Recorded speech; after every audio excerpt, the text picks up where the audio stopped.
Primero, agradecerles a todos ustedes que hayan aceptado la convocatoria de Manuel Verano para venir al conversatorio iberoamericano con el expresidente Carlos Mesa.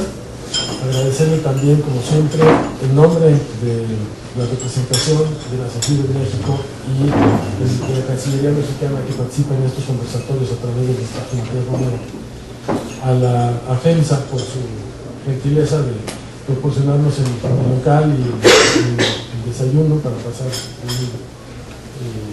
un desayuno agradable escuchando siempre a un expositor interesante. No está Mauricio Reyes hoy, pero siempre le agradecemos. Y para mí lo personal es un privilegio, un verdadero privilegio que Manuel me haya pedido presentar al expresidente Mesa, porque tuve también el privilegio de servir como embajador de México en Bolivia durante su presidencia. Así que pocas veces se dan estas coincidencias con el presidente y además tuvimos una relación estupenda y mucho gusto poder dar. Primero que nada, la bienvenida. Y a todos ustedes contarles un poquito de Carlos Mesa, que seguramente lo conocen bien. Es paceño, nació que eso quiere decir mucho, es un boliviano. Ser paceño quiere decir mucho. Es paceño, nació en el 52, en La Paz, en una familia de intelectuales, por lo cual pues, no podía ser menos y seguir la tradición familiar. Estudió literatura en la Universidad Mayor de San Andrés, en la UNAM boliviana, y ciencia política en la Complutense de Madrid, con lo cual tiene ahí también una vena desde muy temprano, una vena iberoamericana desde muy temprano. Su vida pública se inicia con el periodismo y fue subdirector del diario Última Hora del 82 al 83, dirigió 3 canales de televisión, América Televisión, el sistema boliviano y AT, en los años 80. En el 90 se independiza, se hace empresario de la televisión y crea PAT, Periodistas Asociados de Televisión, donde conduce un programa de entrevistas que se llamaba De Cerca, y yo me atrevo a decir que ese programa fue lo que lo llevó a la política y lo llevó a la fórmula de la candidatura presidencial al lado de Gonzalo Sánchez de Lozada en las elecciones de 2002, que ganaron, y eso lo hace acompañar a Gonzalo Sánchez de Lozada en su gobierno. La más profunda crisis política que haya vivido Bolivia en su etapa democrática lleva a Sánchez de Lozada al exilio y a ser defenestrado, pero el papel equilibrado que jugó Carlos Mesa durante esa crisis es lo que lo lleva a la presidencia el 17 de octubre del año 2013. Tuvo un gobierno que se caracteriza por cambios importantes en esa etapa de la vida institucional de Bolivia. Impulsó una reforma de la Constitución muy importante, un referendo para recuperar la propiedad pública de los hidrocarburos. Bolivia tenía prefectos que eran designados presidenciales en los departamentos. Carlos Mesa instituye la elección directa y democrática de los prefectos y establece bases de autonomía a los departamentos. Gobernó sin partido político y gobernó con un Congreso crispado, con un movimiento al socialismo, el partido de Evo Morales, emergente, y al mismo tiempo por el declive de los partidos políticos tradicionales. Eso motivó que el 6 de marzo de 2005 presentara su renuncia. El Congreso no la acepta, pero finalmente la situación política lleva a que el 6 de junio de 2005 presente la renuncia definitiva. No ha pasado mucho tiempo de entonces acá, y yo voy a aventurarme a hacer una hipótesis de interpretación histórica, y a riesgo de no haber todavía suficiente perspectiva, voy a decirles que Bolivia no hubiera podido vivir un cambio de régimen como el que han vivido entre el gobierno de Sánchez de Lozada y el gobierno de Evo Morales sin que hubiera habido ruptura en el orden constitucional o en el orden interno, y con relativamente poca violencia, si no es por los papeles que jugaron, en primer lugar Carlos Mesa y enseguida Eduardo Rodríguez Beltrán. Creo que ambos entendieron el papel que les correspondió en esa transición y actuaron los dos con responsabilidad y con nacionalismo. Y estoy seguro que eventualmente eso va a ser reconocido cuando haya la suficiente perspectiva. Desde el inicio de su carrera profesional, Carlos Mesa fue un hombre que también se aventuró en el campo de la cultura. En el 76 fundó la Cinemateca Boliviana, que dirigió hasta 1985. También ha producido cine. En el 95 produjo Jonás y la ballena rosada, dirigida por Juan Carlos Valdivia. Luego en el 2005, estando en Bolivia, se estrenó también una segunda película en la que no estoy seguro cuál fue el papel que desempeñó el entonces presidente Mesa, pero estoy seguro que algo tuvo que ver con American Visa, también dirigida por Juan Carlos Valdivia, con Kate del Castillo y Daniel Michi, dos actores mexicanos. Escribió Historia del Cine boliviano. También es miembro de la Academia Boliviana de la Historia, de la Sociedad Boliviana de Historia. Tiene premios de periodismo, el Premio Internacional de Periodismo Rey de España en el 94, el Premio de Periodismo de la Fundación Manuel Vicente Valliviana en 2000. También es docente, tiene cátedra en la Universidad Católica Boliviana actualmente, Historia de Bolivia en la Facultad de Comunicación Social. Escribe, tiene un libro clásico sobre los presidentes de Bolivia que está preparando la segunda edición, y recientemente publicó un libro sobre mestizaje, en lo cual coincide con Agustín Basabe, que se llama La Sirena y el Charango. En 2012 obtuvo también el Premio Nacional de Periodismo de la Asociación de Periodistas de La Paz. Actualmente escribe para varios diarios, destacadamente El País de España. Los que sigan Twitter, les recomiendo que busquen y sigan @CarlosDMesaG, donde van a tener oportunidad de seguirlo. Tiene una fundación también en La Paz, la Fundación Comunidad, donde trabaja muy de cerca con la fundación del expresidente de Brasil, Fernando Henrique Cardoso.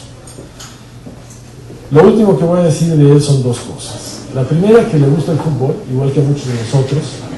Y segunda, que es aficionado de The Strongest, el equipo paseño, el Tigre.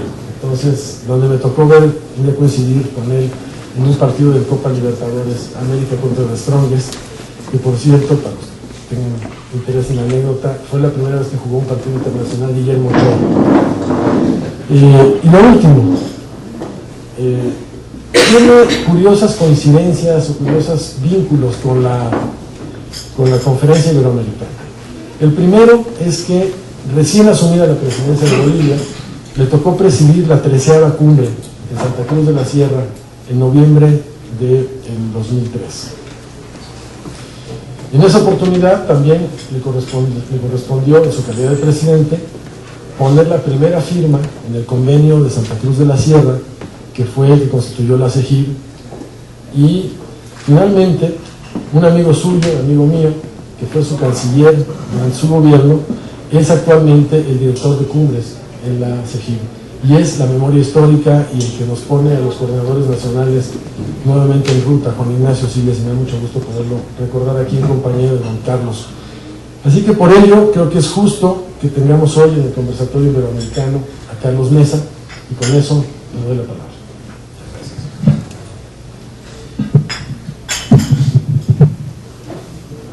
Muchísimas gracias, primero por la invitación de la CEGIB. Que llame así, muchísimas gracias por la gentileza, y desde luego a ustedes, honrado por la presentación de José Antonio, y muy congratulado por la presencia de nuestro embajador, Marcos Domic, embajador de Bolivia en México, y por supuesto de todos ustedes. América Latina, en singular o en plural, es un poco la propuesta de ideas que compartiré con ustedes.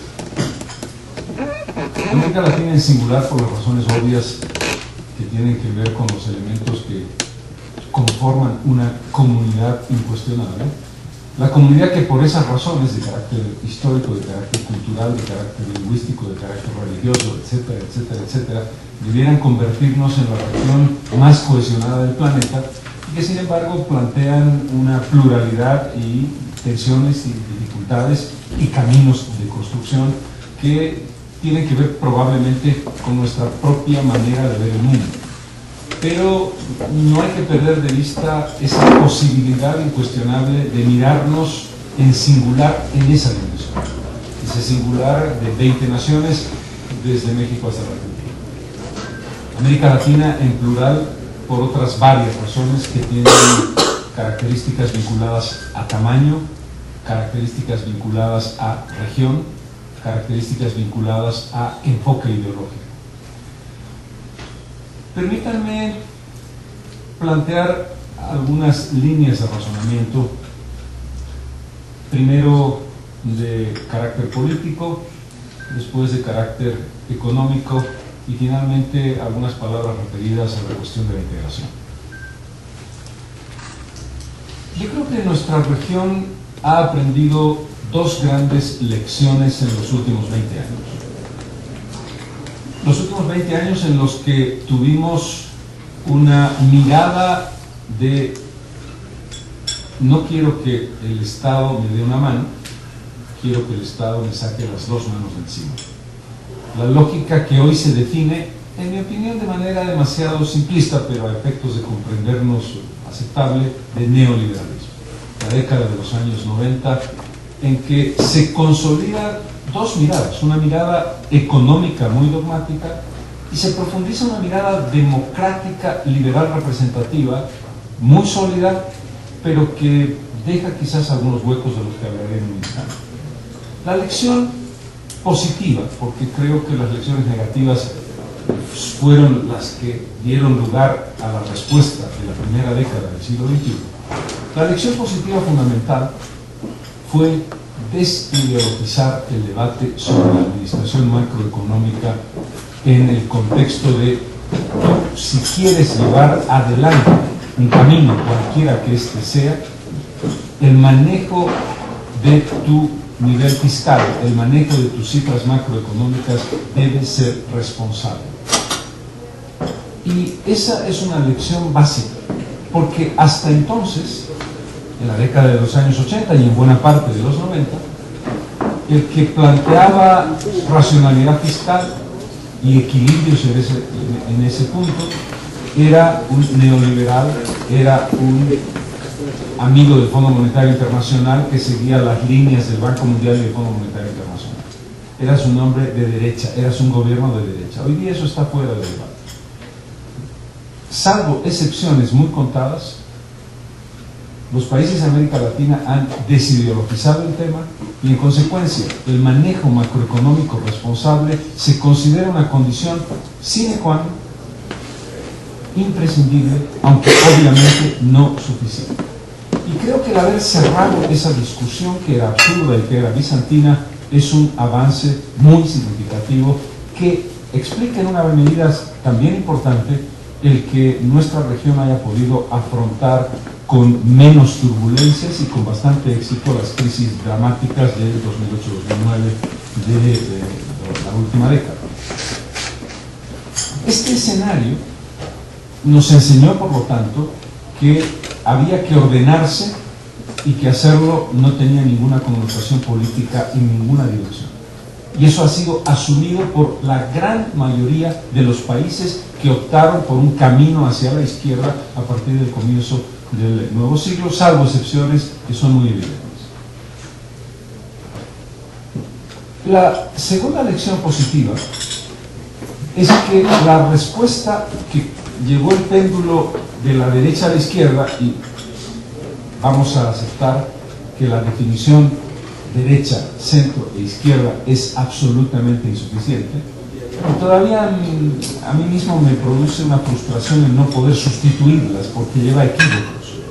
Es decir hoy día que el populismo existe como tal, como concepto, y definir las cosas como populismo o definirlas como neoliberalismo o decir este gobierno es de izquierda o este gobierno es de derecha, no nos representa un cambio radical de lo que eso implica hoy comparado con la lógica de la izquierda marxista de los años 60 o los planteamientos de derecha conservadora de los años 70. Es decir, simplemente utilizo de manera convencional el criterio de centro, de izquierda y de derecha para entenderlo.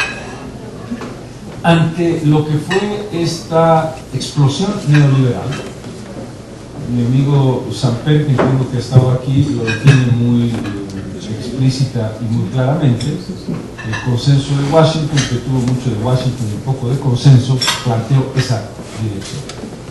La respuesta fue: la propuesta neoliberal pudo haber equilibrado la macroeconomía, planteó para ello un ajuste de cinturones excesivamente riguroso a los ciudadanos, les planteó que ese ajuste iba a dar resultados y los resultados no fueron vistos de manera explícita por quienes tuvieron que hacer ese sacrificio, la base de la sociedad.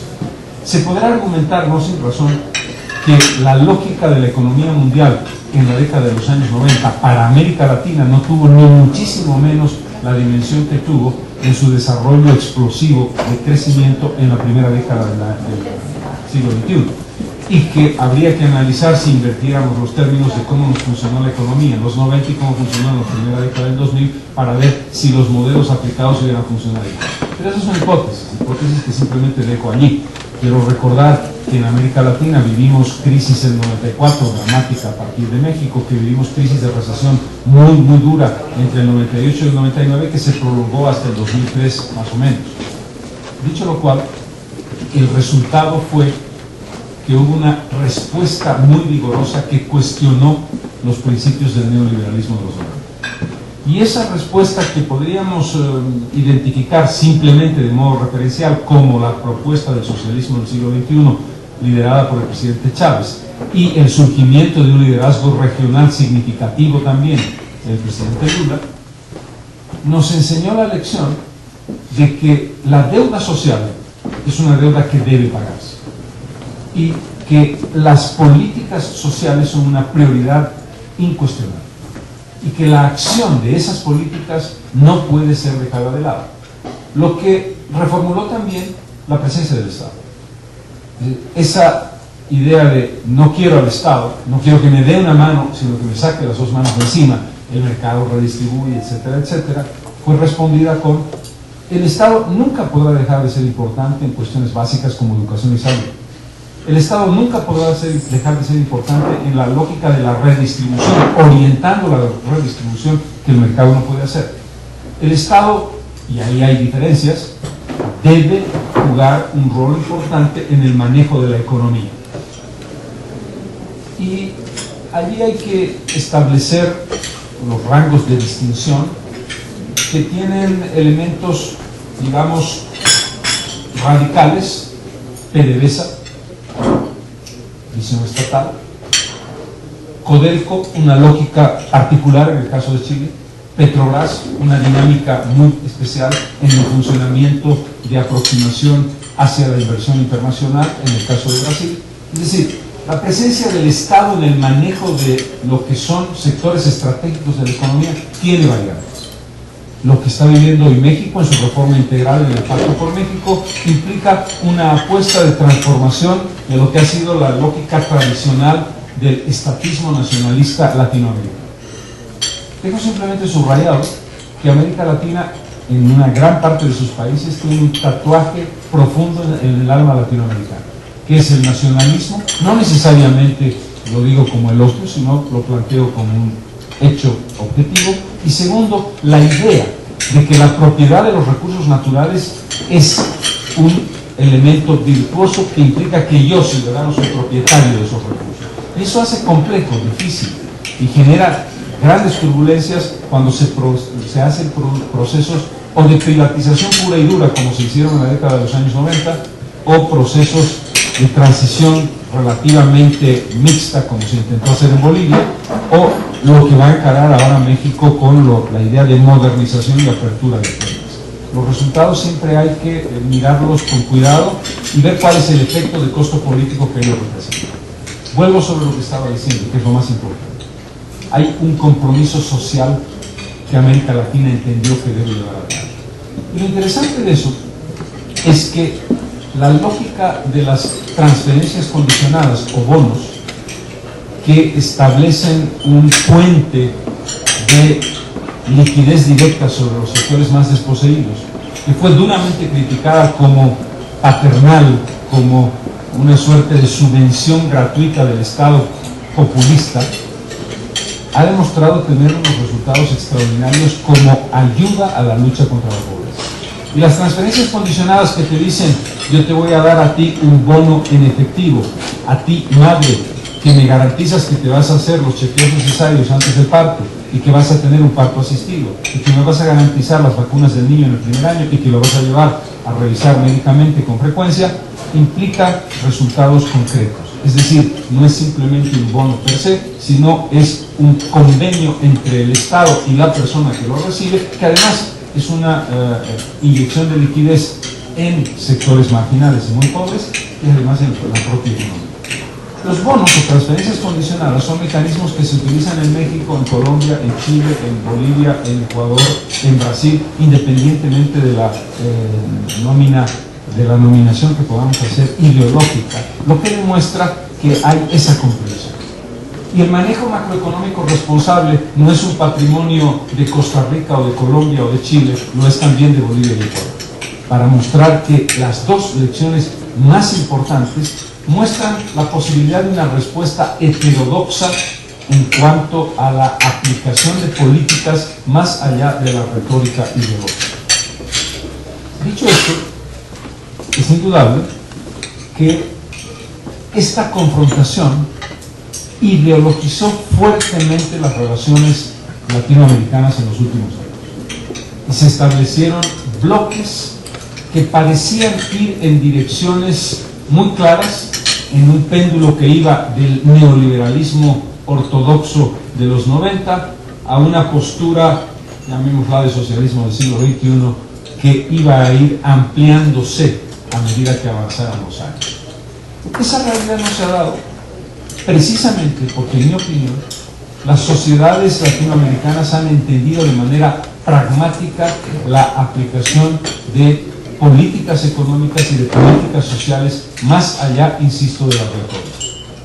El escenario hoy, en consecuencia, es un escenario en el que de los 20 países de América Latina, 6 están en una línea, llamémosla, de izquierda, y 14 están en posiciones que van de derecha al centro a una izquierda moderada. Y no veo ninguna razón para pensar que el impulso que intentó darle el presidente Chávez de Venezuela a este cambio de péndulo vaya a continuar en la dirección que estuvo y que pareció ir en la década primera del siglo XXI. Mi impresión es que las naciones están entendiendo respuestas, insisto, pragmáticas. ¿Cuál es la diferencia entre el Brasil del PT y la Colombia de Santos en términos de aplicación general de políticas, en términos grandes y en términos pequeños? Muy pequeños, muy pocos. E incluso cuando uno hace una mirada de, insisto en ello, el manejo riguroso y ortodoxo macroeconómico que hace el gobierno del presidente Morales, ¿qué diferencia tiene con el gobierno del presidente Humala o con el gobierno del presidente, la presidenta Chinchilla? Prácticamente ninguna en esa dimensión. En el rango de la aplicación de políticas públicas en el ámbito social, tampoco veo una diferencia muy grande, porque los objetivos están muy claros. Los objetivos de la lucha contra la pobreza, que tiene que ver con la reducción de la pobreza en sí, que tiene que ver con el mejoramiento de indicadores sociales, que tiene que ver sobre todo con la necesidad de reducir la inequidad, son idénticos en todos los países, y la aplicación de esas políticas no cambia porque el gobierno nacionaliza la empresa de telecomunicaciones o porque nacionaliza, si lo ha hecho, los hidrocarburos, o porque no los nacionaliza. Es decir, a efectos objetivos, lo que está en debate son los resultados económicos de productividad. Y ahí entro en un segundo punto. Primera conclusión: nuestras diferencias ideológicas retóricamente muy profundas lo son mucho menos en la práctica y en la aplicación objetiva de políticas públicas. Estas diferencias ideológicas, sin embargo, generan turbulencias importantes en determinados caminos, cuyos resultados veremos en el corto y en el mediano plazo. Es decir, probablemente en los próximos en el mediano y en el largo plazo. Probablemente en los próximos 2 o 3 años esas diferencias no se verán. La apuesta estructural en el ámbito productivo, de la que hablaré en un momento, nos va a dar respuestas largas sobre los errores de concepción y estratégicos, o los aciertos de concepción y estratégicos de cada uno de estos caminos ideológicos en el largo plazo. La razón tiene que ver con el paraguas económico en el que hemos vivido. Este elemento tiene algunas variantes. Alguien me podrá decir que no he mencionado, y es efectivo, el caso de Venezuela, y no he mencionado un caso que comienza a preocupar en términos de economía, que es el caso de la economía. En efecto, la diferencia entre el éxito que hoy vemos en Ecuador, en Bolivia o en Nicaragua en el manejo económico no la vemos en Venezuela, porque Venezuela ha hecho un manejo poco serio y poco responsable de los indicadores macroeconómicos, además de generar una política de liderazgo regional con un costo económico directo en términos de petróleo, en términos de orientación general de sus relaciones internacionales, que le han significado muchísimo dinero, pero fundamentalmente no ha tenido la condición de responder con éxito a la lección aprendida a la que había hecho referencia. Y el caso de Argentina, que siempre es el misterio de las catedrales, para mí y para todos. Es decir, ¿por qué Argentina siempre vive las experiencias que vive? Solo los argentinos lo pueden comprender, porque cualquier manual básico te dice que Argentina debería ser una potencia mundial, y siempre pasa exactamente lo contrario. No voy a entrar en un análisis de detalle de lo que eso representa. Hechas estas salvedades, creo que la mirada de lo que mencioné como lecciones aprendidas es un referente mayor que no se puede descuidar y que en el largo plazo generará mejores resultados para leer la realidad latinoamericana que la simple lectura de carácter ideológico. Entro en el ámbito económico. La gran pregunta que nos estamos haciendo es: ¿en qué momento de la bonanza estamos? ¿Cuánto durará? ¿Y cómo se encarará la eventual futura crisis comparativamente a cómo se encaró la del 2008 y 2009? Está claro que allí las diferencias regionales son evidentes. México, vinculado a la economía de los Estados Unidos, con una dinámica de diversificación, en mi opinión, espectacular, mucho más preparada de lo que se pensaba para enfrentar los desafíos de la globalización y de la competitividad, a pesar de que no sea este el año mejor para decirlo, porque tienen dificultades en sus expectativas de crecimiento y hay evidentemente una desaceleración que sin ninguna duda tiene que ver también con la recuperación demasiado lenta de los Estados Unidos, pero que tiene que ver también con un crecimiento de su nivel competitivo con relación al drama que veía México hace 7 u 8 años en lo que estaba pasando en China.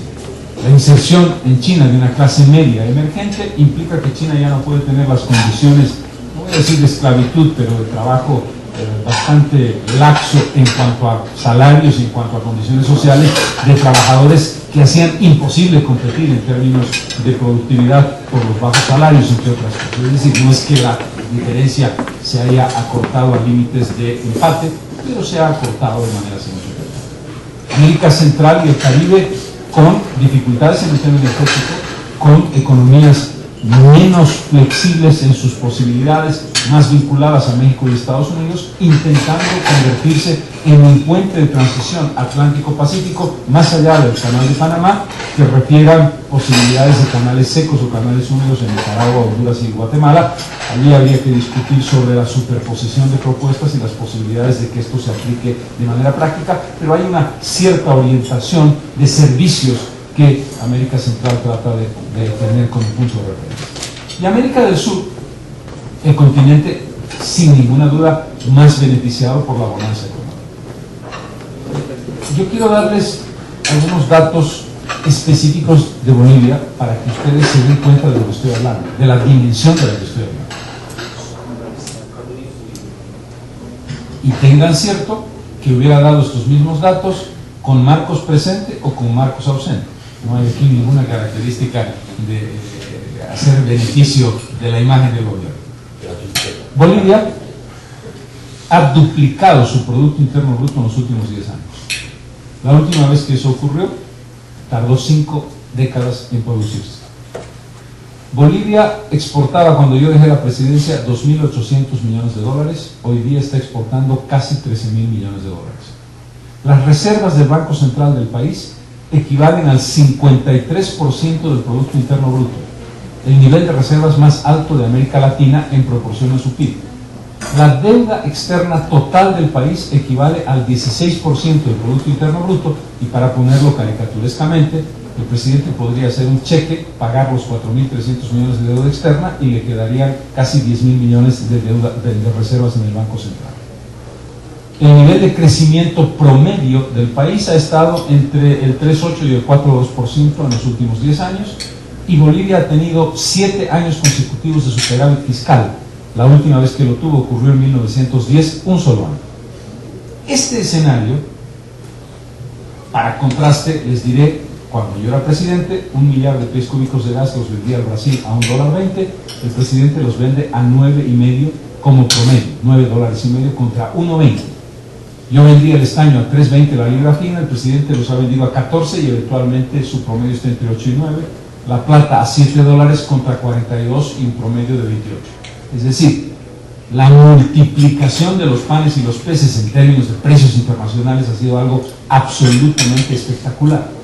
Pero ese resultado, sin un manejo macroeconómico serio, se convierte en uno. Y este es el elemento que yo quiero combinar. Entonces, lo que estoy diciendo de Bolivia, podrían ustedes aplicarlo variante más, variante menos, con la mayor parte de los países sudamericanos.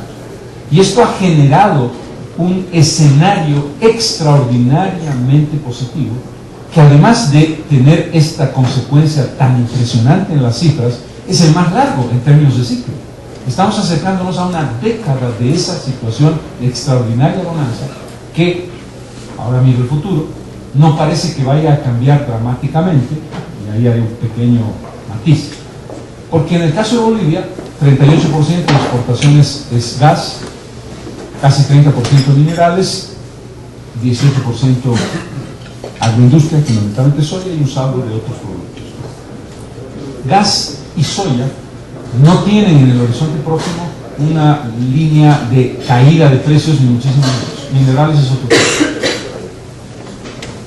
La pregunta de fondo que nos hacemos todos en América del Sur, no solamente un país como Bolivia, sino el conjunto, incluso el propio Brasil, es: ¿hemos aprovechado esta ventana de oportunidad para generar una nueva matriz productiva? La respuesta básica es no.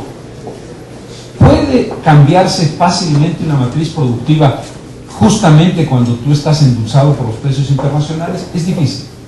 Pero está claro que no hemos sido capaces, en el caso nuestro, de generar valor agregado, eficiencia y productividad mayor en aquello que estamos produciendo. Es decir, países como Noruega o como Australia o como Canadá, que tienen un importantísimo componente de sus exportaciones en materias primas, lo que hacen es un desarrollo espectacular de tecnología, innovación, capacidad productiva en materias primas. Es decir, la idea de que solamente diversificas industrializando fuera de tu escenario tradicional es una parte de la propuesta. La otra parte de la propuesta es hacer eficiente esa productividad. Y ahí probablemente tengo que mencionar ejemplos como el de Chile o el de Perú, en el que las inversiones significativas están trayendo transformaciones tecnológicas, procesos productivos y mayor eficiencia en el desarrollo de esas materias primas. En el caso de Bolivia yo diría que ese es su mayor logro. Pero en términos generales, diría que no hay una respuesta lo suficientemente agresiva como para tener condiciones de respuesta mejor. ¿Cuál es el panorama mundial en este contexto? El panorama mundial en este contexto es: Estados Unidos no acaba de despegar con la rapidez que debiera, para no hablar del relajo que vive hoy el presidente Obama y para no hablar del hueco fiscal que tiene Estados Unidos. Pero en términos de crecimiento hubo un repunte importante, pero la velocidad no es lo suficientemente importante. Europa parece haber tocado fondo, y empieza su recuperación, pero será una recuperación lenta que no va a generar gran arrastre en corto plazo. China e India se están desacelerando. Panorama general, hay que tener cuidado.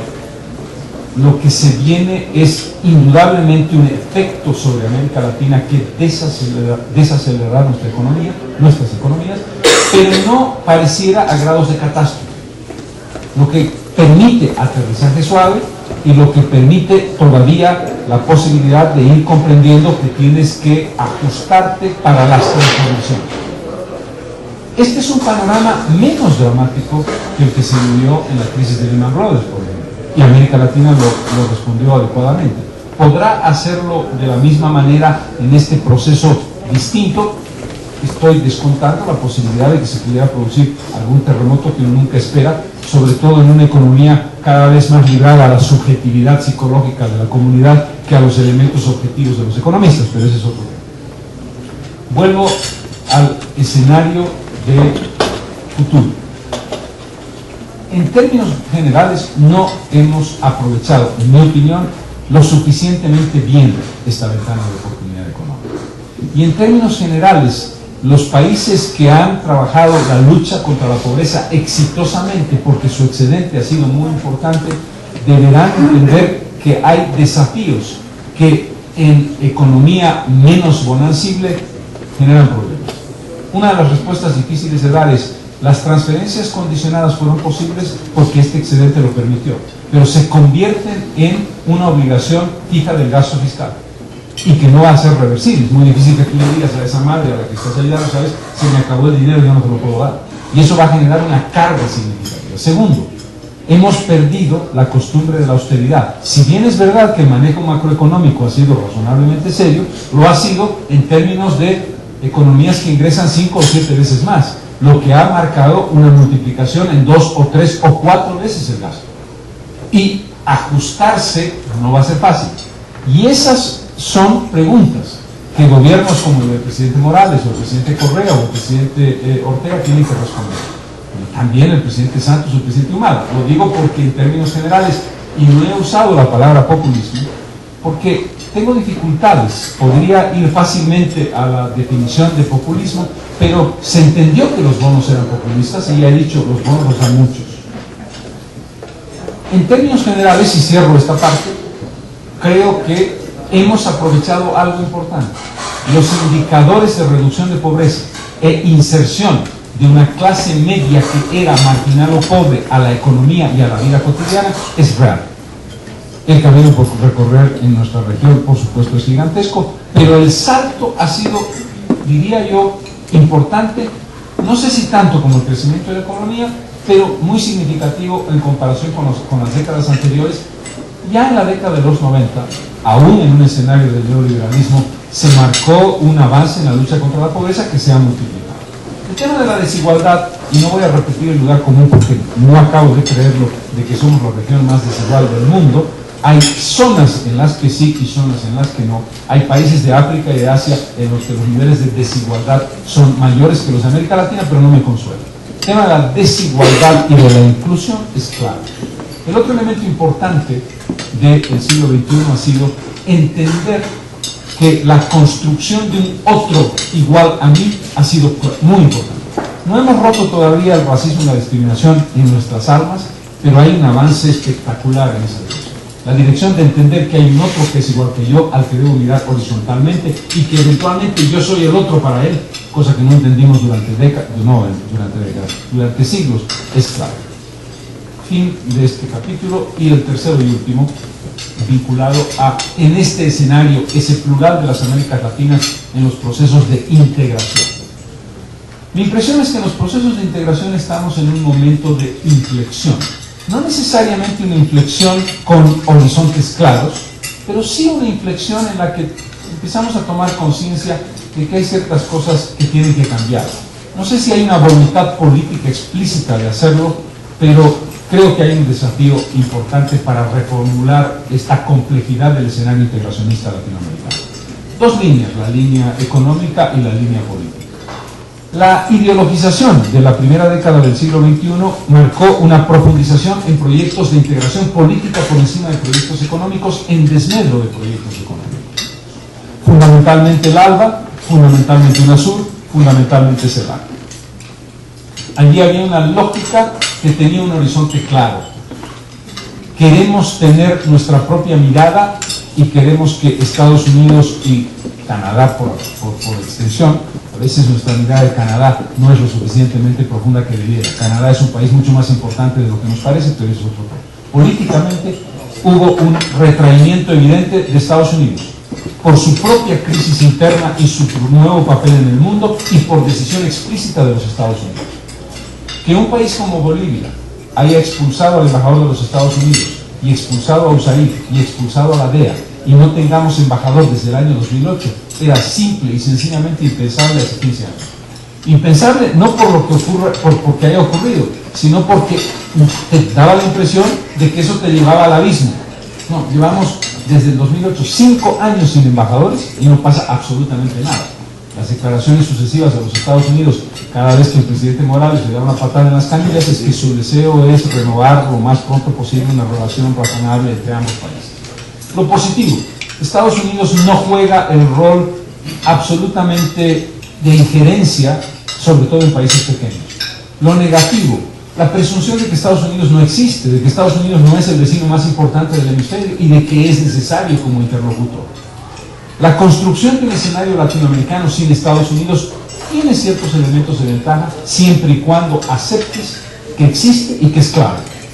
Y ahí la pregunta es, ¿qué pasa con la OEA? La OEA requiere de una reformulación y una reingeniería, lo sabemos todos, pero no llevamos adelante esa iniciativa porque la apuesta latinoamericana ha sido vamos a crear escenarios alternativos y la CELAC es ese escenario alternativo.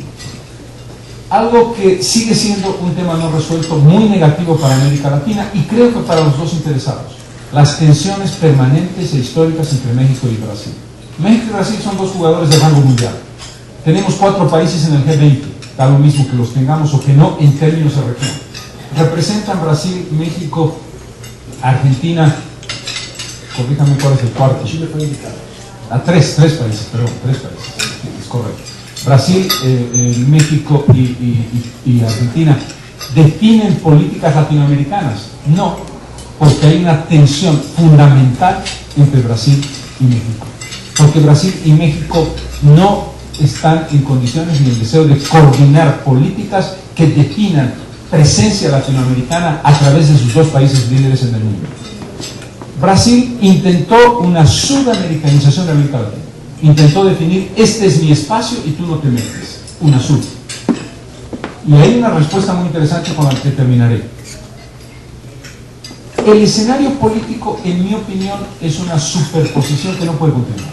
No he mencionado la cumbre iberoamericana, que fue un momento clave. La cumbre iberoamericana fue el punto de comprensión de que era posible una mirada desde la historia, desde la cultura, desde el elemento común, con la inclusión, por supuesto, de España y Portugal, que hoy está debilitada por la pérdida de liderazgo español en virtud de su propia crisis interna y que tiene también desafíos muy significativos que responder. Si tú tienes OEA, si tú tienes CELAC, si tú tienes Cumbre Iberoamericana, y no he mencionado, por supuesto, UNASUR, no he mencionado las estructuras como CARICOM, etc., pero los procesos políticos de integración Centroamericana, México y Caribe son menos evidentes y menos ideológicos que los procesos de América del Sur.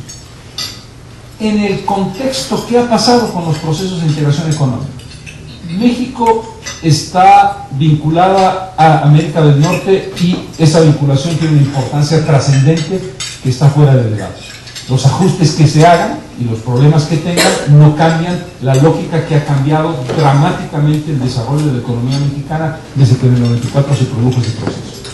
América Central, lo dije brevemente, está intentando convertirse en esa especie de bisagra entre el Atlántico y el Pacífico, donde los servicios y el transporte genere un espacio de integración de una naturaleza nueva a la que tuvo históricamente, que sigue siendo importante y muy vinculada a la economía de América del Norte.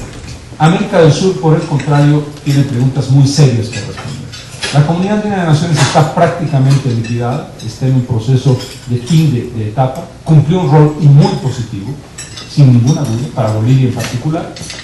El Mercosur es una gran interrogante. La ampliación del Mercosur pareciera ser la respuesta, es decir, el Mercosur acabará siendo, diríamos, el escenario sudamericano de integración económica, lo cual es una extraordinaria noticia, o lo sería, si no supiéramos que el Mercosur vive una crisis muy grave hace mucho tiempo y que hay una tensión, en este caso entre Brasil y Argentina, en temas grandes como el automotriz, por ejemplo, que no marcan una línea de desarrollo claro de lo que ese proceso significa. Luego, gran pregunta, ¿cómo hace el Mercosur para incorporarse a la economía del Pacífico? Y termino con el escenario México, Colombia, Chile y Perú, la Alianza del Pacífico, más la APEC, pero en este caso en particular la Alianza del Pacífico. Ahí México hace una apuesta interesante. La respuesta a la ideología es el pragmatismo. Esa respuesta pragmática es: no vamos a discutir aquí de ideologías, vamos a discutir de economía, de integración y de propuestas que nos interesen a todos. Estamos hablando de la segunda economía de América Latina y de dos economías que juntas, tres economías que juntas se acercan al 1.000.000 de millones. Chile con 300.000 millones, Perú con 250.000 y Colombia con casi 400.000 millones de PIB, más México con más de 1.000.000 de millones. Estamos hablando verdaderamente de una potencialidad económica espectacular. Brasil tiene que dar una respuesta de integración en esa dirección. Y la respuesta, en mi opinión equivocada ideológicamente, de los países como Bolivia, con vocación pacífica, de decir, quiero integrarme a este bloque, es no. Nosotros no vamos a entrar en un bloque de neoliberales, en un bloque en el que no hay una voluntad social. Nosotros creemos en la economía basada en los intereses de los pueblos, lo que me parece un error. Me parece que en el caso de Ecuador y Bolivia, la Alianza del Pacífico debiera ser una opción, porque mi primer interés debe ser un interés nacional y no un discurso ideológico. Es un escenario, por lo tanto, insisto en ello, de inflexión. Todavía no está claro lo que va a pasar. Y está claro que lo que tenemos es un menjunje que hay que desentrañar, tanto desde el punto de vista de la integración política como desde el punto de vista de la integración económica. Pero lo que tuvimos hasta ahora cambiará, eso está claro. El resultado es la capacidad que tengamos de depurar el ruido y hacer sonido, que no es fácil, pero que está planteado como propuesta. Termino diciendo, ¿es posible el singular? Sin duda. Hay una América Latina singular. Es imprescindible entender el plural, desde luego. Ese plural es lo que nos da potencialidades y eventualmente debilidades. El conjunto del singular y el plural debe ser una forma gramatical exitosa para América Latina. Gracias.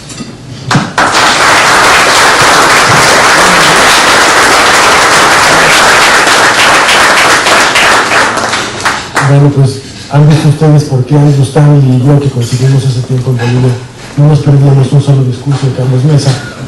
Y la segunda cosa que quiero hacer notar antes de pasar la palabra a ustedes para que puedan hacer comentarios o preguntas, es que, si se fijaron, hizo perfectamente bien la alusión bíblica a los panes y los peces, lo cual sale a la gente bien librada de ello. Entonces, ¿tienen la palabra? ¿No tienen una pregunta o comentario? Y entonces empieza una derechización caracterizada, a mi juicio, por la voracidad de una derecha miope, de un establishment empresarial que no se da cuenta de lo que está haciendo y cómo está estirando la cuerda demasiado al borde de romperla, que es un poco a lo que te refieres cuando hablabas de esta parte positiva de los que trajo el neoliberalismo, hay que reconocerlo, la parte del equilibrio macroeconómico, pero que después se sigue de frente hasta un capitalismo de ruleta que quiere volver a sus orígenes salvajes y que, insisto, estira la cuerda. En ese contexto empiezan a surgir estas reacciones populistas, como se les quiera llamar, Venezuela, pero hay un justo medio ahí que yo no sé dónde está, confieso mi ignorancia en el caso de Sudamérica, no sé si en Ecuador, no sé si en Bolivia, no sé en dónde está, pero de esa izquierda responsable que no juega con la macroeconomía, pero que tampoco se arrodilla frente a unos dictados pues absolutamente excesivos y absurdos de ese consenso de Washington. ¿Dónde está esa izquierda o ese germen de esa izquierda mesurada, que vuelva otra vez hacia el centro y no se vaya al otro extremo. Me llama la atención estas cifras de Bolivia. Yo confieso que no las conocía. Estos números son impactantes. Los números de la economía, cómo ha mejorado la situación, se está manejando de la manera inteligente. El caso de las reformas fiscales a mí me parece clave en todas partes. El dejar de lado la obsesión con los impuestos al consumo, ¿no? y de centrar cualquier reforma fiscal en el impuesto al consumo, y de empezar a recordar que hay un margen muy importante en lo que en México llamamos, no sé cómo le llaman en otros países, las consolidaciones fiscales de las grandes corporaciones o los regímenes especiales que dejan un queso gruyere en el sistema fiscal. Que hay ahí un margen de maniobra importante, sí, solo sí, esa establishment empresarial abre los ojos y se da cuenta de que corre riesgo de estabilidad social si no acepta limitar sus privilegios, que no sus derechos. ¿Dónde está, vuelvo a preguntar, existe o dónde está ese germen en América Latina? Creo que es una pregunta pertinente y mi primera respuesta hace 6 meses, indubitable, hubiera sido Uruguay o Brasil como referentes de una izquierda responsable y una izquierda que ha combinado adecuadamente ambos desafíos de los que hemos hablado. No he mencionado algo muy importante, que es un tema al que hay que prestarle la mayor atención. Las protestas sociales que vive América Latina de diverso carácter. La protesta de la clase media, que se ha convertido en una cuestión, no diré crónica, pero muy reiterada en Brasil, que plantean un interrogante sobre el tipo de demanda, es decir, la inserción de una parte significativa de nuestras sociedades a la clase media propone desafíos distintos y demandas diferentes de las que vivimos tradicionalmente, las de la extrema pobreza, las de los sectores marginados. Hay una clase media que tiene una palabra que decir y que comienza a decir. En lo político, México lo ha vivido antes de la elección. México vive una circunstancia entendible por las transformaciones que está haciendo de otra naturaleza. ¿Qué pasa con Perú y el tema de la minería?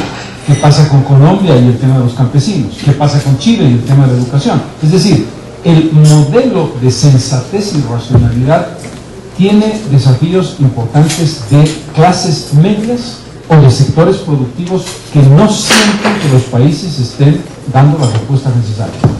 Aquí hay una evidencia que vive Europa, que la ha vivido la Europa en crisis.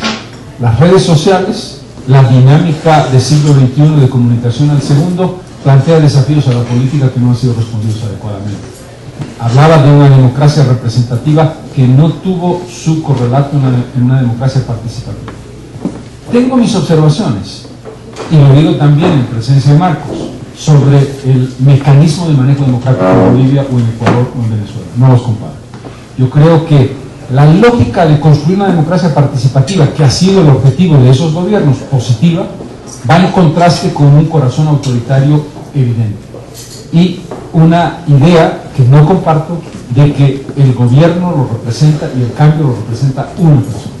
Porque cuando el cambio lo representa una persona, y yo soy la revolución, yo soy el cambio, yo soy el Estado, esa persona, y Venezuela es un ejemplo muy dramático de ello, desaparece y el país entra en una crisis difícil de resolver. Lo que quiere decir que la construcción institucional, cualquiera que ésta sea, es clave, y que la mirada unipersonal de poder no es saludable para cualquier construcción de institucionalidad, porque a mí me parece legítimo que un país crea que su camino en la Constitución tiene diferentes características que el liberalismo clásico, pero lo que no me parece es que la persona sustituya a las instituciones, y este es un factor de distorsión en el desarrollo de los procesos de transformación que vive América Latina.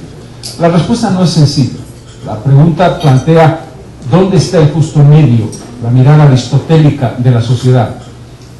Uruguay no es el mejor ejemplo por varias razones históricas y no es un ejemplo extensivo en América Latina. Me gustaba el tema de Brasil y sigo creyendo que Brasil ha hecho avances significativos, pero muestras todavía huecos importantes.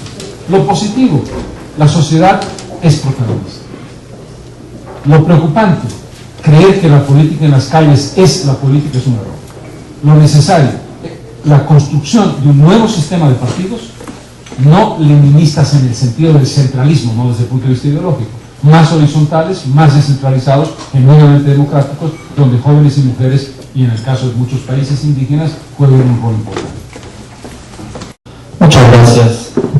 Presidente, se ve que es usted un gran cineasta porque nos acaba de presentar una extraordinaria película sobre la historia más reciente de América Latina. Los que tuvimos la oportunidad de estudiar en París, leímos una obra que ya es clásica de Alain Rouquier que se llama Las Américas Latinas. Si no me equivoco es de los años 70 y en esa obra precisamente ya se quería remarcar que América Latina no es necesariamente una, liberales versus conservadores, dictaduras versus democracias, economías de mercado versus socialismo, en fin. América Latina, usted lo remarcó muy bien, siempre ha tenido sus diferencias al igual que tantas coincidencias. La pregunta que nos podríamos plantear es, con una visión un poco más larga en la historia, ¿somos ahora más diferentes que antes? Usted al inicio de su exposición mencionó caminos diferentes. La pregunta que podríamos plantearnos es, ¿qué es lo que nos separa más al día de hoy, nuestro presente o nuestro futuro? Usted comentó que en realidad, más allá de diferencias ideológicas profundas, en la práctica no somos tan diferentes en el manejo de las economías, aunque mencionó usted dos excepciones, que son Argentina y Venezuela, que sin embargo son los dos países de la mayor importancia en el continente. ¿Será el futuro el que nos separa más entre los países de América Latina? El continente o la región latinoamericana siempre ha sido la del eterno futuro, la eterna esperanza. Siempre estamos construyendo nuestros futuros y esa es mi pregunta, si usted considera que ahí es donde se mantendrán las diferencias o si ve usted una convergencia en estas diferencias. Un par de consideraciones. La primera, creo que debemos aceptar sin rubor, en este continente en el que la autoflagelación es una norma de vida, que hemos avanzado, que hemos hecho cosas positivas, que América Latina después de muchísimo tiempo aprendió lecciones y dio respuestas, y que América Latina está en carrera, con las diferencias con el Asia que lo conocemos, con las dificultades que hemos enfrentado. Nuestras respuestas en términos de responsabilidad económica han sido mucho mejores que las que ha dado Europa o Norteamérica en los últimos 10 años. Y eso es algo positivo, sin ambaje alguno, sin matiz. Nuestro avance en la lucha contra la pobreza es representativo, es importante, es estructural. Eso no se puede olvidar. En ese sentido, yo diría que dejamos de ser el continente del futuro para empezar a, en este presente, construir y hacer carrera. Me quedo ahí y no pretendo hacer una celebración y decir que no, pero la autoflagelación y la autocrítica extraordinariamente dura, en este caso no es justo, no sería, no digo que lo haya hecho, por supuesto no. Segundo, en el futuro veo dos aspectos claves. Uno, los procesos de integración de América Latina tienen que pensarse en la lógica de los bloques. ¿En qué dirección lo digo? Lo digo en la lógica de decir, la integración funcionó de manera muy, muy importante para el manejo intraeconómico y el crecimiento de nuestras propias potencialidades dentro de la región, pero todavía no hemos construido la imagen de bloque como la Unión Europea o como Asia-Pacífico o como Estados Unidos, que es un bloque en sí mismo. Creo que hay que entender los procesos de integración en la definición de un bloque que sea capaz de enfrentar la globalización en ese sentido. Y ese es un camino muy largo todavía. Para mí, probablemente no haya coincidencia, pero para mí es una evidencia muy importante. La mayor dificultad de nuestra diferencia es el tamaño. El tamaño de Brasil y el tamaño de México es desmesurado en comparación con el resto de los países. La diferencia entre los países más grandes y los países más pequeños hace muy difícil los procesos de integración y de ajustes y de velocidades relativamente similares. Vuelvo al caso de Bolivia. La economía, el Producto Interno Bruto de Bolivia, equivale al 0.7% del Producto Interno Bruto de Brasil, al 0.7%. ¿Cómo logramos una vinculación razonable, equilibrada entre Brasil y Bolivia? Se podría mencionar Honduras, se podría mencionar Nicaragua. Esto es una dificultad muy grande. ¿Pueden Brasil y México hacer lo que hizo Alemania y Francia? No pueden. ¿Por qué? Porque Brasil y México tienen que resolver problemas de extrema pobreza dentro de sus propias sociedades al margen de ser potencias mundiales. En consecuencia, la dificultad mayor de procesos de integración que permitan ideas como la que tiene Europa están ahí. No creo que haya diferencias de ese tamaño entre la primera potencia europea y la última en Europa, para ponerme ejemplo. En consecuencia, ese es un aspecto que además, por razón de velocidad y de gravedad, se va agudizando. Lo que está exportando México es sideral. México exporta más de la mitad de lo que exporta toda América Latina, incluido Brasil, para poner dimensiones. En consecuencia, ¿cómo encaramos esa dramática diferencia de tamaños en nuestros caminos de integración? Es, a mi modo de ver, el punto más crítico y de mayor debilidad que tenemos. Gracias, presidente. Realmente usted nos ha dado una película muy clara respecto de qué es lo que está pasando en Latinoamérica. Yo pienso que la historia de nuestro continente se puede reflejar en tres grandes cambios. Usted mencionó dos de ellos. Si se me permite el término, el cambio de matriz social, ¿no? Hay indudablemente un cambio en nuestros países muy, pero muy marcado. El cambio de matriz productiva en el que muchos estamos involucrados, porque necesariamente no podemos seguir produciendo lo que estamos produciendo. No podemos seguir siendo simplemente productores de materias primas e importadores de bienes manufacturados de servicios. Pero hay un tercer cambio que yo creo que es tremendamente importante. Si se me permite también el término, el cambio en la matriz cívica, ¿no? En nuestros países, y yo le hablo específicamente en el caso del Ecuador, siempre se ha sostenido que el deporte más popular era el fútbol. Yo creo que no. El deporte más popular era como algo para no pagar impuestos. Todo el mundo estaba involucrado en esa actividad. Es cierto que a nadie le gusta pagar impuestos, de ahí viene precisamente el nombre, ¿no? Pero cuando en un país la gente no paga impuestos, simplemente implica hasta cierto punto un menosprecio hacia la actividad del Estado y un menosprecio hacia los demás, que se benefician precisamente de la acción del Estado financiada por ese rubro. En el caso del Ecuador, por ejemplo, se produjo un cambio tremendamente interesante. El año 2012, la recaudación de impuestos superó al ingreso del petróleo. Esto es algo absolutamente inédito. Y la gente se ha acostumbrado, o sea, la gente ya no lucha por no pagar, la gente paga, ¿no? Obviamente hay una contraparte que es ver qué están haciendo con el dinero, ¿no? Ven que hay carreteras, ven que hay escuelas, ven que hay hospitales, etcétera, etcétera. Entonces la gente empieza a pagar un poco más. La pregunta, presidente, es ¿cómo ve usted este cambio de matriz cívica en nuestro país? Me parece una pregunta de gran pertinencia. Primera respuesta, parte de la lección aprendida del neoliberalismo no solamente está en un buen manejo macroeconómico, sino en una extraordinaria eficiencia de recaudación, lo que no quiere decir en una adecuada distribución del impuesto. Pero nuestras sociedades, nuestros gobiernos están recaudando con mucha mayor eficiencia porque tienen mecanismos de cruce y de control del pago de impuestos mucho más serio, y en efecto hay también, por esa presión, mayor pago de impuestos y menor evasión. El drama es economía informal.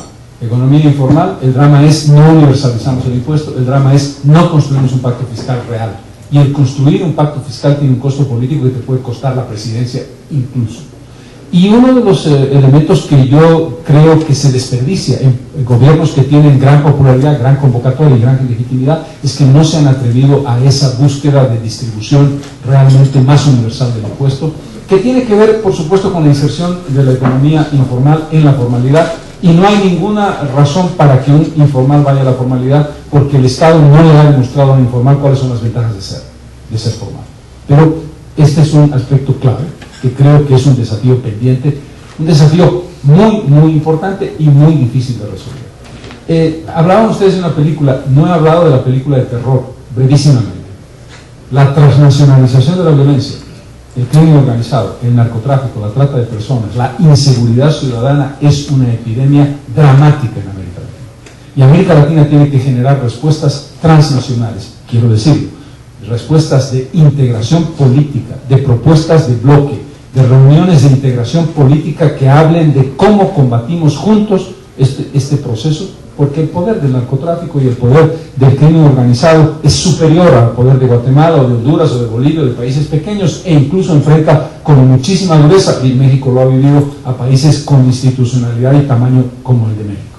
Creo que ahí hay que plantear una política de integración latinoamericana. Ya sabemos que la guerra contra las drogas no funciona, es un tópico, lo que no sabemos es cómo debe funcionar el proceso. Hay que cambiar paradigmas y hay que encontrar respuestas flexibles. No voy a hablar de la legalización como la panacea, pero sí voy a hablar de la necesidad de debatirla, de debatir descriminalización, despenalización y eventualmente legalización. No puede ser un tabú imposible. Que podamos estar de acuerdo o no es otro tema, pero América Latina como región debe encarar el desafío que probablemente, si tú le preguntas a un latinoamericano promedio, es su problema número 1 o el número 2 en el peor de los casos.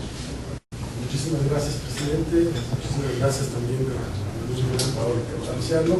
Y me atrevo a sugerirle a Manuel que ya que estamos a 2 o 3 semanas de la próxima cumbre iberoamericana, al regreso de la cumbre organice un conversatorio para ver los resultados, porque va a ser una cumbre importante. A lo mejor invita al embajador Troya, a lo mejor trae a alguien de Segip, pero creo que es un tema que será importante para la próxima vez. Gracias a todos. Gracias.